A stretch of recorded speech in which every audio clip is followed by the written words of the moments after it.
I just think that it's an incredible group of people. I mean, just exceptional human beings, and I was really blessed to get to meet everyone. And I loved the process. I loved how everyone introduced each other and how, you know, I was able to really hear the story from somebody else's vantage point about who that person was, because we self-edit a lot of times, you know. Yeah.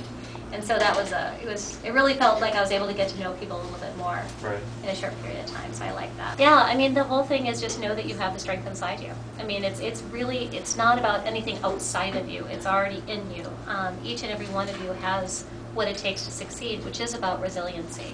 It is about the ability to overcome challenges and to stay in the pain of fear, you know, stay in it until it resolves itself, because, you know, that's, you know, people check out too soon, and that's why resiliency works so often, is because you can stay out and stay longer than the competition can.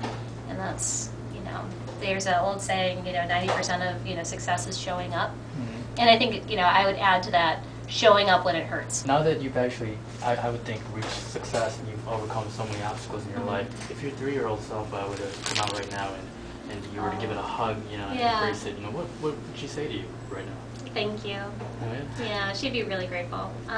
You know, because she knows that it turns out all okay. You know, and that is, you know, more than enough. I mean, it's, you know, knowing that you have a future and that the future is bright is everything. Because I think we all live on hope.